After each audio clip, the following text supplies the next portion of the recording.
လက်တီးနဲ့ထိုးတာခြေထောက်နဲ့ကန်တာအပြင်စိတ်ပိုင်ရင်လည်းဘင်းပါညှခွင့်ပြုတဲ့အီတလီနိုင်ငံကဘောလုံးပြိုင်ပွဲအကြောင်း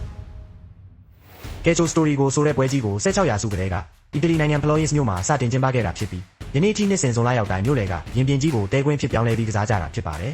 ဖလောရစ်မြို့ရဲ့အဓိကဗျာကျောင်းကြီးလေးခုကိုအခြေခံပြီးမြို့ကိုအဖြူပြအနီစိမ့်ဆိုတဲ့အယောင်လေးရောင်ရက်ွက်လေးခုခွဲကြကအတင်းလေးတင်းကျိတ်နဲ့ရှင်ပြိုင်ကြတာပါကစားပုံကတော့ရိုးရှင်းပါတယ်တစ်ဖက်ကို29ယောက်စီစုစုပေါင်းလူ54ယောက်ကွင်းထဲမှာတပြိုင်နက်တည်းကစားကြရတာပါဝဲချိန်မိနစ်90အတွင်းမှာဘောလုံးကိုပြိုင်ဘက်6ထဲရောက်အောင်သွင်းရမှာဖြစ်ပါတယ်ဒါပေမဲ့ထူးခြားတာကပြိုင်ဘက်ကိုလက်တီးနဲ့ထိုးခွင့်ခြေထောက်နဲ့ကန်ခွင့်လေဘင်းညှစ်ခွင့်မြေကြီးပေါ်လဲချပြီးနှစ်ပန်းလုံးခွင့်အားလုံးကိုတရားဝင်ခွင့်ပြုထားတာပါဒဏ်ရာရလို့ပဲဖြစ်ဖြစ်တွေးထွက်လို့ပဲဖြစ်ဖြစ်လူစားလဲခွင့်လုံးဝမရှိပါဘူး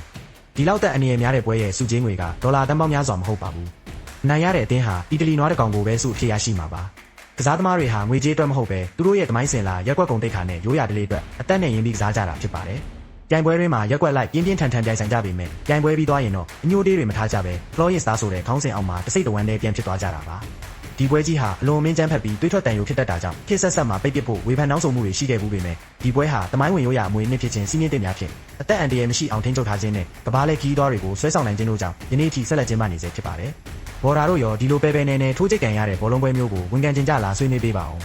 ဒီလိုအားကစားနဲ့ပတ်သက်တဲ့စိတ်ဝင်စားစရာအကြောင်းအရာတွေကြည့်ချင်နေဆိုရင် like နဲ့ follow လေးလုပ်သွားပါအောင်နော်